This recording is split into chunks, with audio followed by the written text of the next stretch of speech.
This is a reading of J.R.R. Tolkien's The Silmarillion, Chapter 13 of the Quenta Silmarillion, of the Return of the Noldor.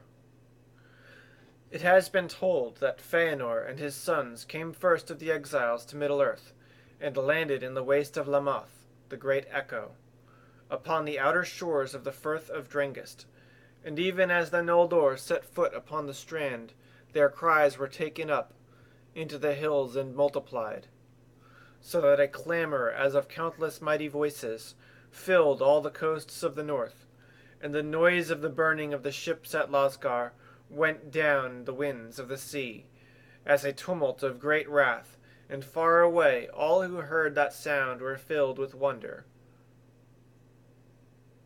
Now the flames of that burning were seen not only by Fingolfin, whom Fëanor had deserted in Ahriman, but also by the orcs and the watchers of Morgoth. No tale has told what Morgoth thought in his heart at the tidings that Fëanor, his bitterest foe, had brought a host out of the west. It may be that he feared him little, for he had as yet no proof of the swords of the Noldor, and soon it was seen that he purposed to drive them back into the sea. Under the cold stars, before the rising of the moon, the host of Fëanor went up the long firth of Drengist, that pierced the echoing hills of Ered Lomin, and passed thus from the shores into the great land of Hithlum. And they came at length to the long lake of Mithrim, and upon its northern shore made their encampment in the region that bore the same name. But the host of Morgoth, aroused by the tumult of Lammoth, and the light of the burning at Losgar, came through the passes of Ered Withrin, the mountains of shadow, and assailed Fëanor on a sudden, before his camp was full wrought or put in defence. And there on the grey fields of Mithrim was fought the second battle in the wars of Beleriand. Dagor Nuin Gileath it is named, the battle under stars, for the moon had not yet risen, and it is renowned in song. The Noldor, outnumbered and taken at unawares, were yet swiftly victorious, for the light of Aman was not yet dimmed in their eyes, and they were strong and swift, and deadly in anger, and their swords were long and terrible. The orcs fled before them, and they were driven forth from Mithrim with great slaughter, and hunted over the mountains of shadow into the great plain of Ardgallan, that lay northward of Dorthonion. There the armies of Morgoth that had passed south into the Val of Sirion, and beleaguered Círdan in the havens of the Falas, came up to their aid, and were caught in their ruin.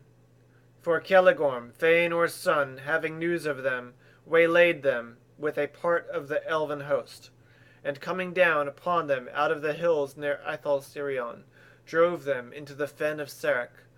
Evil indeed were the tidings that came at last to Angband, and Morgoth was dismayed. 10 days that battle lasted, and from it returned of all the hosts that he had prepared for the conquest of Beleriand no more than a handful of leaves.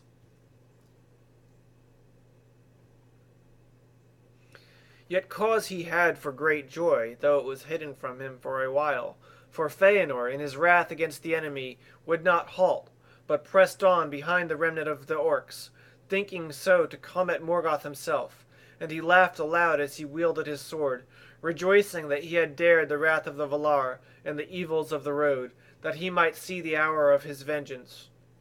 Nothing did he know of Angband or the great strength of defence that Morgoth had so swiftly prepared, but even had he known it, would not have deterred him, for he was fey, consumed by the flame of his own wrath. Thus it was that he drew far ahead of the van of his host, and seeing this the servants of Morgoth turned to bay, and there issued from Angband Balrogs to aid them. There upon the confines of Dor Daedaloth, the land of Morgoth, Fëanor was surrounded, with few friends about him. Long he fought on, and undismayed, though he was wrapped in fire and wounded with many wounds. But at the last he was smitten to the ground by Gothmog, lord of Balrogs, whom Ecthelion after slew in Gondolin. There he would have perished, had not his sons in that moment come up with force to his aid, and the Balrogs left him and departed to Angband.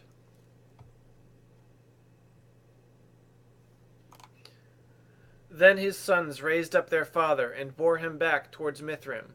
But as they drew near to Ithelsirion, and were upon the upward path to the pass over the mountains, Fëanor bade them halt, for his wounds were mortal, and he knew that his hour was come.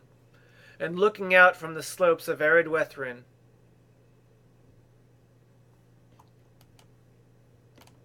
with his last sight, he beheld far off the peaks of Thangorodrim, mightiest of the towers of Middle-earth, and knew with the foreknowledge of death that no power of the Noldor would ever overthrow them. But he cursed the name of Morgoth thrice, and laid it upon his sons to hold to their oath, and to avenge their father. Then he died. But he had neither burial nor tomb, for so fiery was his spirit that as it sped his body fell to ash, and was borne away like smoke, and his likeness has never again appeared in Arda, neither has his spirit left the halls of Mandos. Thus ended the mightiest of the Noldor, of whose deeds came both their greatest renown and their most grievous woe.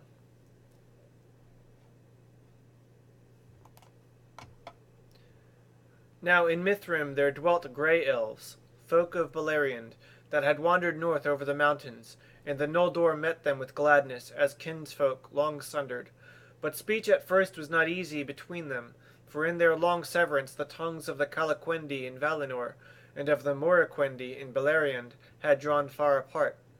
From the elves of Mithrim the Noldor learned of the power of Elu Thingol, king in Doriath, and the girdle of enchantment that fenced his realm. And tidings of these great deeds in the north came south to Menegroth, into the havens of Brithombar and Eglarust. Then all the elves of Beleriand were filled with wonder and with hope at the coming of their mighty kindred, who thus returned unlooked for from the west in the very hour of their need, believing indeed at first that they had came as emissaries of the Valar to deliver them. But even in the hour of the death of Fëanor an embassy came to his sons from Morgoth, acknowledging defeat and offering terms, even to the surrender of a Silmaril. Then Maedhros the Tall, the eldest son, persuaded his brothers to feign to treat with Morgoth, and to meet his emissaries at the place appointed, but the Noldor had as little thought of faith as had he. Wherefore each embassy came with greater force than was agreed. But Morgoth sent the more, and there were Balrogs. Maedhros was ambushed, and all his company were slain, but he himself was taken alive by the command of Morgoth, and brought to Angband. Then the brothers of Maedhros drew back, and fortified a great camp in Hithlum. But Morgoth held Maedhros as hostage, and sent word that he would not release him unless the Noldor would forsake their war, returning into the west, or else departing far from Beleriand into the south of the world. But the sons of Fëanor knew that Morgoth would betray them, and would not release Maedhros, whatsoever they might do.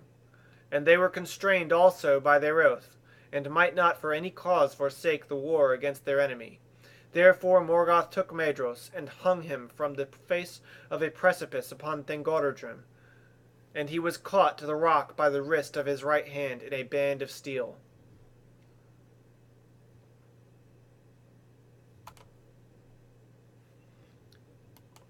Now rumour came to the camp in Hithlum of the march of Fingolfin and those that followed him, who had crossed the grinding ice, and all the world lay then in wonder at the coming of the moon.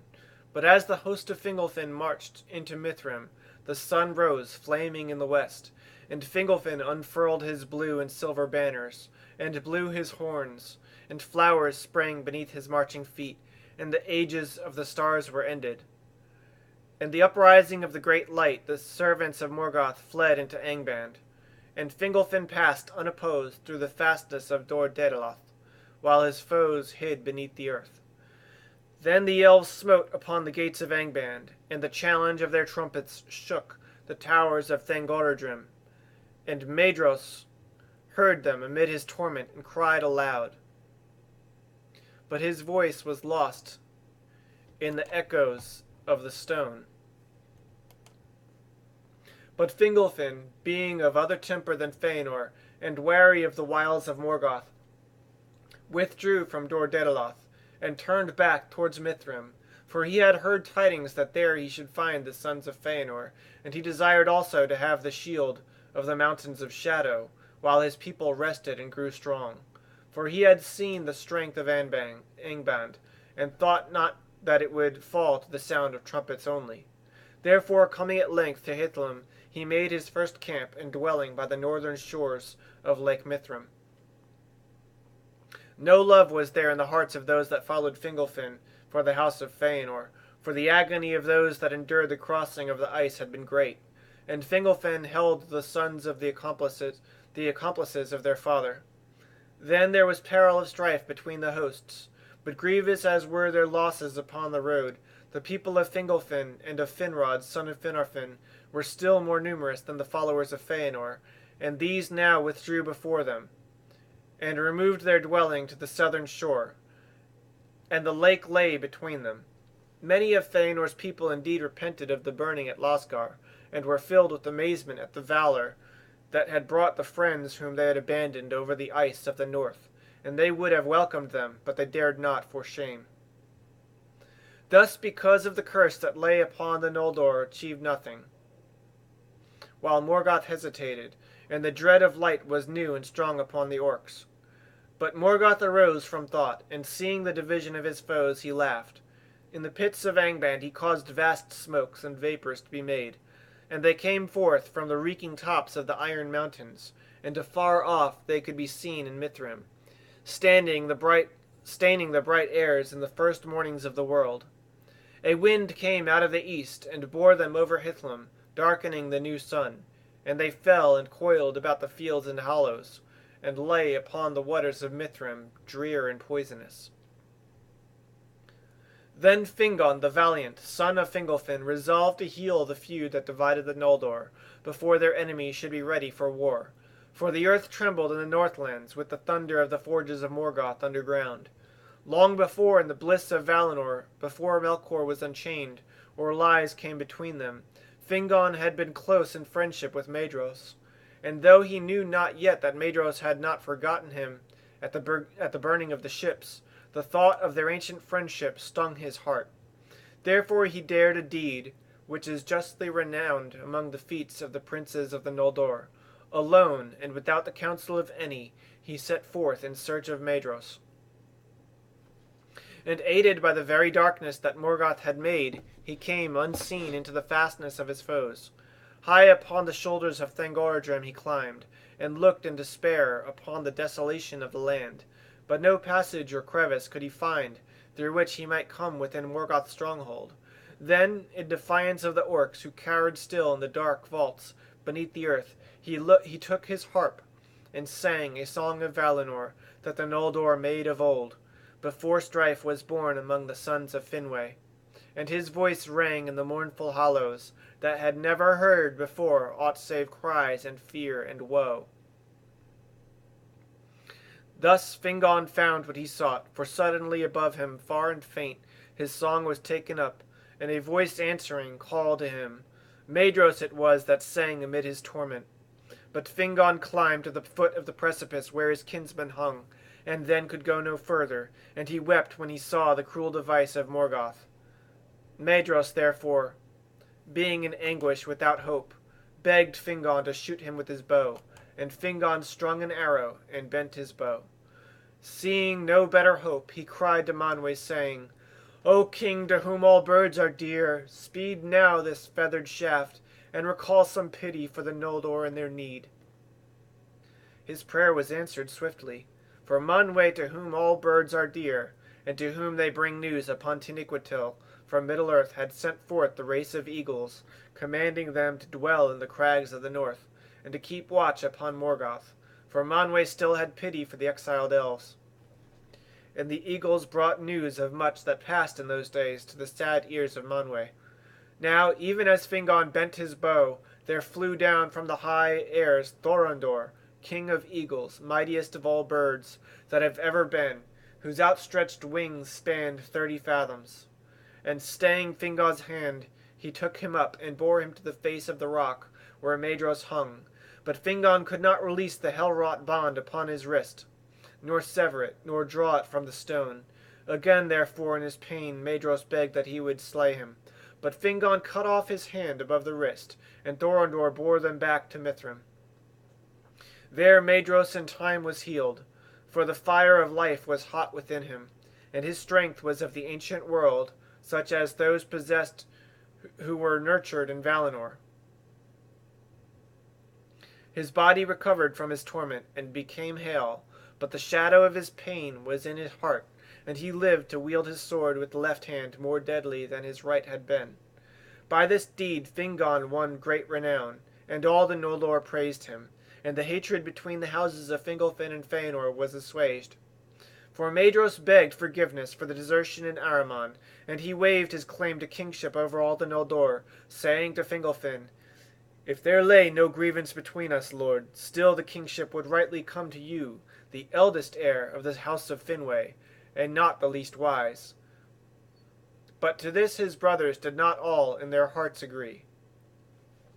Therefore, even as Mandos foretold, the house of Feanor were called the Dispossessed, because the overlordship passed from it, the elder, to the house of Fingolfin, both in Elendë and in Beleriand, and because also of the loss of the Silmarils. But the Noldor, being again united, set a watch upon the borders of Dor Daedaloth, and Angband was beleaguered from west and south and east. And they sent forth messengers far and wide to explore the countries of Beleriand, and to treat with the people that dwelt there.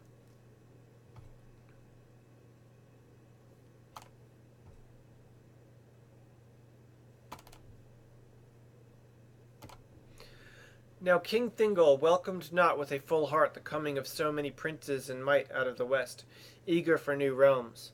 And he would not open his kingdom, nor remove its girdle of enchantment. For wise with the wisdom of Melian, he trusted not that the restraint of Morgoth would endure. Alone of the princes of the Noldor, those of Finarfin's house were suffered to pass within the confines of Doriath, for they could claim close kinship with King Thingol himself, since their mother was Eowyn of Alqualondë, Olwe's daughter. Angrod, son of Finarfin, was the first of the exiles to come to Menegroth, as messenger of his brother Finrod, and he spoke long with the king, telling him of the deeds of the Noldor in the north, and of their numbers, and of the ordering of their force. But being true and wise-hearted, and thinking all griefs now forgiven, he spoke no word concerning the kinslaying, nor the manner of the exiles in Noldor, and the oath of Feanor. King Thingol hearkened to the words of Angrod, and ere he went he said to him, "Thus shall you speak for me to those who sent you. In Hithlum the Noldor have leave to dwell, and in the highlands of Dorthonion, and in the lands east of Doriath, they are empty and wild. But elsewhere there are many of my people, and I would not have them restrained of their freedom, still less ousted from their homes. Beware, therefore, how you princes of the west bear yourselves, for I am the lord of Beleriand, and all who seek to dwell there shall hear my word. In Doriath none shall come to abide, but only such as I call as guests, or who seek me in great need." Now the lords of the Noldor held council in Mithrim, and thither came Angrod, out of Doriath, bearing the message of King Thingol. Cold seemed its welcome to the Noldor, and the sons of Feanor were angered at the words. But Maedros laughed, saying, "A king is he that can hold his own, or else his title is vain. Thingol does but grant us lands where his power does not run. Indeed, Doriath alone would be his realm this day, but for the coming of the Noldor. Therefore in Doriath let him reign, and be glad that he has the sons of Finwë for his neighbors, not the orcs of Morgoth that we found. Elsewhere it shall go as seems good to us."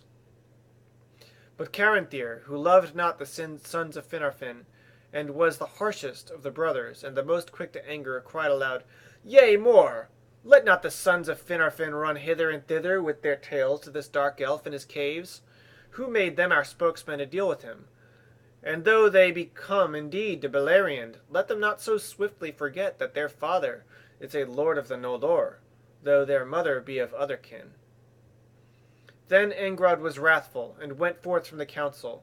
Maedros indeed rebuked Caranthir, but the greater part of the Noldor of both followings, hearing his words, were troubled in heart, fearing the fell spirit of the sons of Feanor, that it seemed would ever be like to burst forth in rash words of violence. But Maedros restrained his brothers, and they departed from the council, and soon afterwards they left Mithrim, and went eastward beyond Eros, to the wide lands about the hill of Himring. That region was named thereafter the March of Madros, for northwards there was little defence over river against assault from Angband. There Madros and his brothers kept watch, gathering all such people as would come to them, and they had few dealings with their kinsfolk westward, save at need.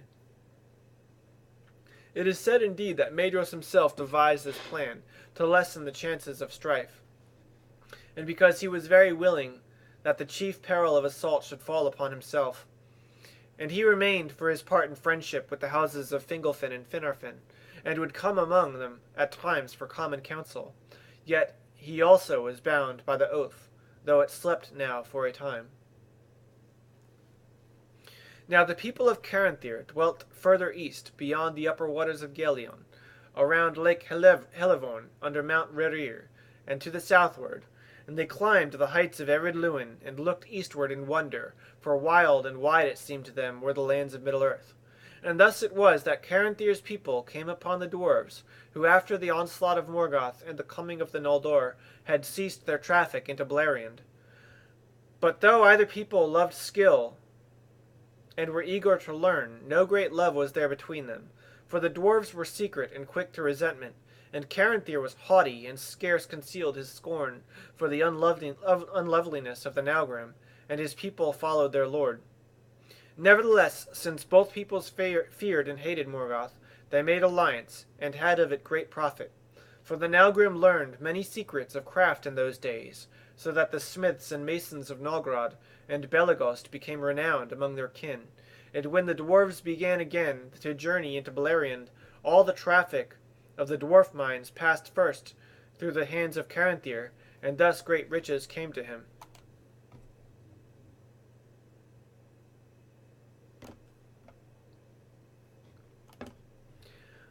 When 20 years of the sun had passed, Fingolfin, king of the Noldor, made a great feast, and it was held in the spring near to the pools of Ivrin, whence the swift river Narog rose.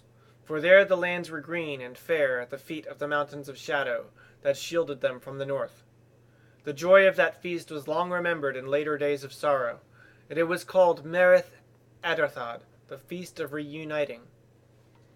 Thither came many of the chieftains and people of Fingolfin and Finrod, and of the sons of Feanor, Maedhros and Maglor, with warriors of the eastern march. And there came also great numbers of the Grey Elves, wanderers of the woods of Beleriand, and folk of the havens, with Círdan their lord. There came even green elves from Osirion, the land of 7 rivers, far off under the walls of the Blue Mountains. But out of Doriath there came but 2 messengers, Mablung and Daron, bearing greetings from the king. At Merith Edirthad many counsels were taken in goodwill, and oaths were sworn of league and friendship. And it is told that at this feast the tongue of the Grey Elves was most spoken, even by the Noldor, for they learned swiftly the speech of Beleriand, whereas the Sindar were slow to master the tongue of Valinor.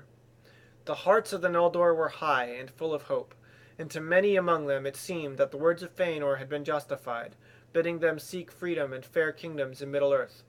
And indeed there followed after long years of peace, while their swords fenced Beleriand from the ruin of Morgoth, and his power was shut behind his gates. In those days there was joy beneath the new sun and moon, and all the land was glad, but still the shadow brooded in the north. And when again 30 years had passed, Turgon, son of Fingolfin, left Nevrast, where he dwelt, and sought out Finrod his friend, upon the isle of Tolsirion, and they journeyed southward along the river, being weary for a while of the northern mountains.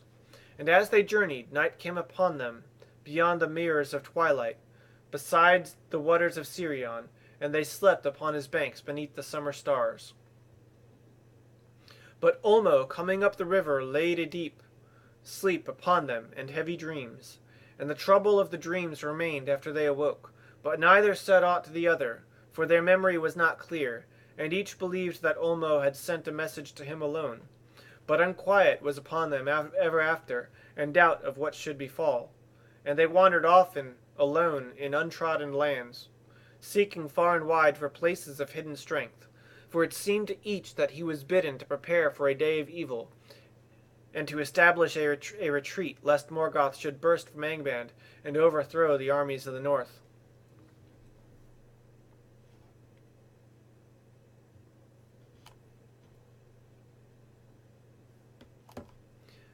Now on a time Finrod and Galadriel his sister were the guests of Thingol, their kinsman in Doriath.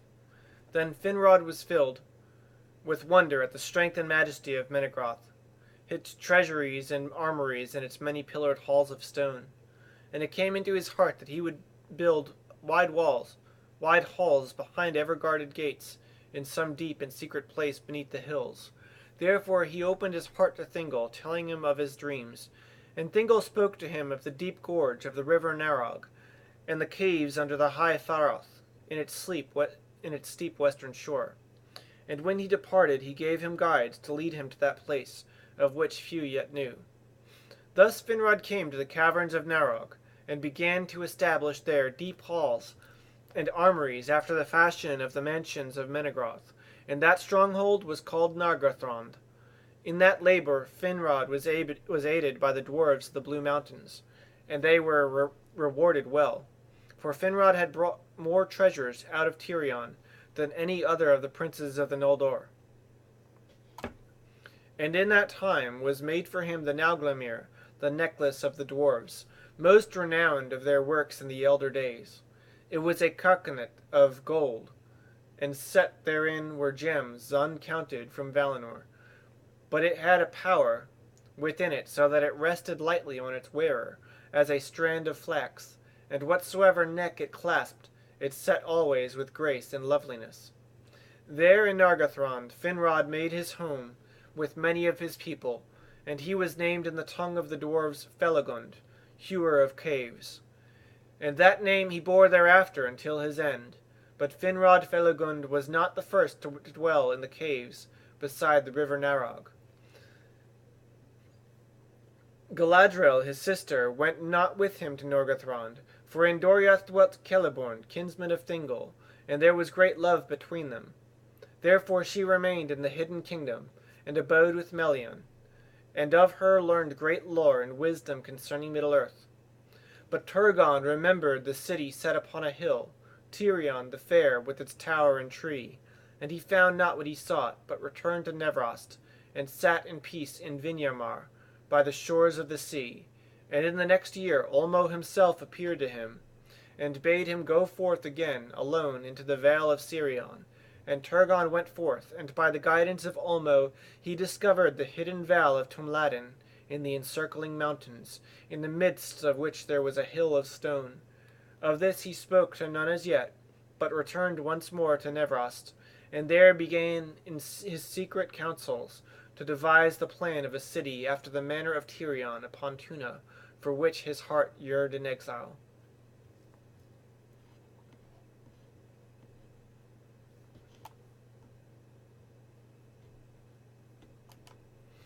Now Morgoth, believing the report of his spies that the lords of the Noldor were wandering abroad, with little thought of war, made trial of the strength and watchfulness of his enemies. Once more, with little warning, his might was stirred, and suddenly there were earthquakes in the north, and fire came from fissures in the earth, and the iron mountains vomited flame, and orcs poured forth across the plain of Ardgallan. Thence they thrust down the pass of Sirion in the west, and in the east they burst through the land of Maglor, in the gap between the hills of Maedhros and the outliers of the Blue Mountains.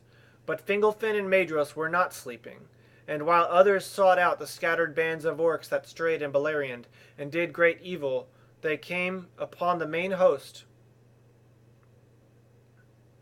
from either side, as it was assaulting Dothonian, and they defeated the servants of Morgoth, and pursued them across Ardgallan, destroyed them utterly, and to the least and last, within sight of Angband's gates. That was the third great battle of the wars of Beleriand, and it was named Dagor Aglareb, the glorious battle. A victory it was, and yet a warning, and the princes took heed of it, and thereafter drew closer their leaguer, and strengthened and ordered their watch, setting the siege of Angband, which lasted well nigh 400 years of the sun. For a long time after Dagor Aglareb no servant of Morgoth would venture forth from his gates, for they feared the lords of the Noldor, and Fingolfin boasted that save by treason among themselves Morgoth could never again burst from the leaguer of the Eldar, nor come upon them at unawares. Yet the Noldor could not capture Angband, nor could they regain the Silmarils, and war never wholly ceased in all that time of the siege. For Morgoth devised new evils, and ever and anon he would make trial of his enemies. Nor could the stronghold of Morgoth be ever wholly encircled, for the iron mountains from whose great curving walls the towers of Thangorodrim were thrust forward defended it upon either side, and were impassable to the Noldor, because of their snow and ice.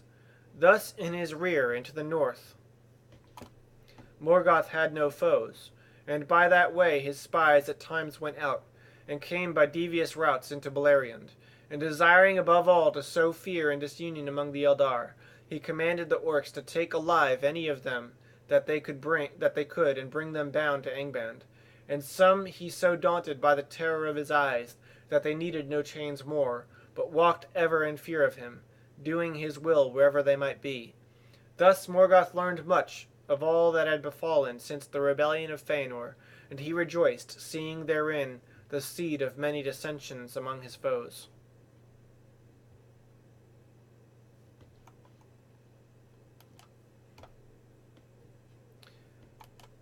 When nearly 100 years had run since the Dagor Egladareb, Morgoth endeavored to take Fingolfin at unawares, for he knew of the vigilance of Maedhros. And he sent forth an army into the White North, and they turned west and again south, and came down the coasts to the Firth of Drengist, by the route that Fingolfin followed from the grinding ice. Thus they would enter into the realm of Hithlum from the west. But they were espied in time, and Fingon fell upon them among the hills at the head of the firth, and most of the orcs were driven into the sea. This was not reckoned among the great battles, for the orcs were not in great number, and only a part of the people of Hithlum fought there. But thereafter there was peace for many years, and no open assault from Angband. For Morgoth perceived now that the orcs unaided were no match for the Noldor, and he sought in his heart for new counsel. Again after 100 years, Glaurung, the first of the Uruloki, the fire drakes of the north, issued from Angband's gates by night.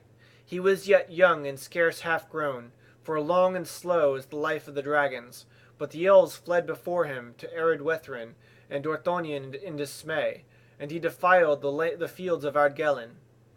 Then Fingon, prince of Hithlum, rode against him with archers on horseback, and hemmed him round with a ring of swift riders, and Glaurung could not endure their darts, being not yet come to his full armory, and he fled back to Angband, and came not forth again for many years. Fingon won great praise, and the Noldor rejoiced, for few foresaw the full meaning and threat of this new thing. But Morgoth was ill pleased that Glaurung had disclosed himself over soon, and after his defeat there was the long peace of well nigh 200 years. In all that time there were but affrays on the marches, and all Beleriand prospered and grew rich, behind the guard of their armories in the north. The Noldor built their dwellings and their towers, and many fair things they made in those days, and poems and histories and books of lore. In many parts of the land the Noldor and the Sindar became welded into one people, and spoke the same tongue, though this difference remained between them, that the Noldor had the greater power of mind and body, and were the mightier warriors and sages, and they built with stone, and loved the hill slopes and open lands. But the Sindar had the fairer voices, and were more skilled in music, save only Maglor, son of Feanor, and they loved the woods and the riversides. And some of the grey elves still wandered far and wide without settled abode, and they sang as they went.